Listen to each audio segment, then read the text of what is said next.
Hello and welcome to another episode of Gemstone Mine. I'm John, and today we have a lesson from Casual. But before we get into the episode proper, I wanted to thank you all for joining us again today. But in lieu of asking for the usual like, subscribe, all that engagement stuff that drives all the algorithms, I'd actually like to use this as a chance to ask for your help.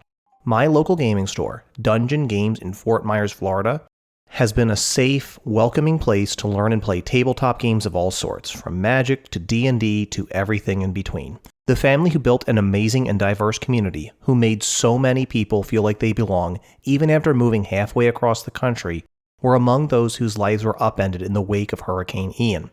After all that Josh and Amy gave to our community, I'd like to give back to them. To that end, one of my sisters has started a GoFundMe to help Josh and Amy get their lives back. Even $5 can go a long way to help pillars of a local gaming community really recover from a truly terrible storm. Link to the GoFundMe will be in this episode description. And in honor of Josh and Amy, who love a good casual game of Commander, that's our topic for today. Because many cEDH players ask the question, how do I build a casual deck again? The real question, then, is what does it mean to have a casual deck? Shout out to Sage of Fables, who was on a few months ago to discuss their deck building alignment chart, and of course, link in the episode description. Even in their discussion on the rubric, Sage points out that casual is a pretty nebulous term, and they use it as a point of contrast on the spectrum of deck optimization from tuned and high power. They choose to define casual as being decks that are closing out the game late, often going into double-digit turns, and doing so in ways that are easy for opponents to interact with, having lots of surface area, to refer to a concept we've used several times from an early episode of the Mind Sculptors. Common features of casual decks are lands that enter the battlefield tapped, or decks which have an average mana value well above 3.0, a lot of ramp spells above 3 mana value, as well as concessions being made for card quality in the name of deck theme or other self-imposed restrictions. This is actually a pretty handy description, as it can make it a lot easier to predict what kind of cards would be welcomed at a casual table. But you really do need to know the metagame. Is it a battlecruiser metagame where everyone is building up big boards of creatures and crashing in with combat damage to win? And your plans for a high synergy landfall deck are going to be really hard for that table to interact with unless they start packing more specific answers just to deal with your landfall payoffs and enchantments. A really good question to ask is, how is cEDH different than quote-unquote casual? The thing that I've learned about making fun casual decks after getting deep into cEDH is that it requires a change in perspective. We've talked a lot before about the 3 stages of a game of Commander: getting ready, all set up, and going for it. Briefly summarizing again, getting ready is the draw, land, go, or draw, land, ramp spell, go stage of the game. Nobody really has enough resources to make any serious moves. All set up is when your deck is online and doing something. You have enough resources to multi-spell, so you can both develop your game plan and interact with your opponents. Well, going for it is what it sounds like. You're putting one or more players on the clock with your win condition. cEDH, as a metagame, focuses heavily on the going for it stage of the game, with lots of attention paid on how players are going to win the game as efficiently as possible, and how many different lines they can take to reach that point. Getting back to Sage's deck alignment chart, we can see that many of the choices cEDH deck brewers make on the optimization axis of that chart are done in the name of reaching the going for it stage of the game in the most consistent and efficient way possible. This is why so many Jeskai decks are on Intuition, since it can tutor up a win with Underworld Breach, Savine's Reclamation, and Lion's Eye Diamond no matter which card an opponent picks off of the Intuition. It's why Ad Nauseam is such a brutally good card in turbo decks, because all the fast mana which enables casting an early Ad Nauseam also enables a player to continue to ramp and ritual out after casting Ad Nauseam to piece together a definitive win. The casual end of the optimization spectrum focuses on the all set up stage of the game, where you're trying to get your engine online and do the thing. If you listen to players talk about their decks, particularly outside of cEDH brewing circles, a lot of the language players will use describes what their deck does during this stage of the game. The Landfall deck is playing landfall payoffs and starting to get multiple land drops, while the Enchantress deck has an Enchantress online and is drawing cards while playing value enchantments, and the Tribal deck lands its force multiplier, like a Lord or some other payoff for having a ton of elves. The other thing to keep in mind is not only is the critical turn later than in cEDH, but it's also going to involve a much longer clock than you'd give your opponents in a game of cEDH. A lot of games, particularly battlecruiser games, are going to close out with creature beats, generating overwhelming advantage on board and then winning over several combat steps with commander damage, or evasive beaters, or just big, powerful creatures. Synergy decks can buck this trend a bit, winning through non-combat means like aristocrats draining your opponents out, or mill or other axes you could potentially attack on. And yes, sometimes the battlecruiser deck just so happens to top deck an overrun effect like Craterhoof Behemoth or a Cyclonic Rift, and the game just ends on the spot. But the difference is that casual decks aren't built with this destination in mind. Instead, they're built on being able to consistently set the game on the journey that favors their particular deck, their particular playstyle, and their particular game plan. For casual games, many of the complaints about combos or salt-inducing cards like Cyclonic Rift have to do with the game coming to an abrupt and unexpected end, which can feel weirdly anticlimactic for players who thought they were setting in for a nice, long, grindy all-set-up stage, only for another player to go for it really early before anyone else could have a reasonable chance to interact. Kind of like a story ending in the middle of a second act, instead of after a satisfying payoff in the third act. And yes, I just now realized while recording this that my 3 stages of the game theory corresponds with the 3-act structure and storytelling, and yeah, I'm a little excited about that. It's why a lot of players will protest early wins by saying, okay, you can combo off, but we're going to keep playing the game without you.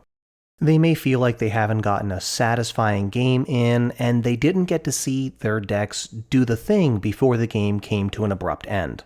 So when sitting down to a casual table, don't be afraid to ask if your opponents feel like the game ended too early or was ending too slowly. Sometimes casual games do stall and people can get bored and feel checked out and just are wanting the game to end. So how do you thrive in this kind of environment? How do you take advantage of the prolonged all-set-up stage of the game? If you want to have a good time getting back into casual from cEDH, it's important to build a deck that's fun for you when it's in that all-set-up stage of the game. Coming from a cEDH perspective myself, I find it's really helpful to think of my casual decks as being built to go into those grindy mid-range matchups in cEDH. At the same time, you don't really want to stacks out the board the same way you might like to at a cEDH table. You're also not going to be expected to be running packages of 8 to 12 counterspells either, and the big change? You get to be a lot greedier with your ramp. Nobody is going to be going for it on turn 2 if you tap out to cast Nature's Lore or a Mana Rock. Most players are expecting you to prioritize getting your game plan online and not policing every game action that each other player takes. It's kind of liberating at times going turn 4, cast an expensive value piece, and not having to worry that somebody might just combo you down because you tapped out. You probably want to skip out on the ultra-efficient 0-drop mana rocks, but 2 mana value rocks and ramp spells are going to fit well in almost all casual tables, as are most mana dorks. I still value having lots of good, cheap interaction to remove particularly dangerous threats, or particularly powerful roadblocks to my own deck's game plan. But you can generally expect that win attempts are going to be very heavily telegraphed, with a reasonably long clock of 2 or 3 turns. This is particularly nice because it means you can be much more liberal in what you want to use as your win conditions in your deck. Creature beats, 3 or 4 card on-board combos, and even Voltron are quite viable. There are also lots of questions as to whether or not you can or should run tutors in casual, and my answer tends to be that tutors are completely okay when they're part of your plan to set up that, well, all set up stage of the game. For example, a lot of casual decks will run something like a secret commander in the 99, and having lots of ways to access those secret commanders is probably just fine. You don't want to run a lot of tutors which are in there specifically to get your win conditions though, as that does tend to lead to you prioritizing leaving the all set up stage of the game and leapfrogging to the going for it stage, which may be a bit premature for the table you're sitting down with. Also keep in mind that board wipes and various resets are going to be a lot more common at casual commander tables, which is why cards like Heroic Intervention and Teferi's Protection are so coveted.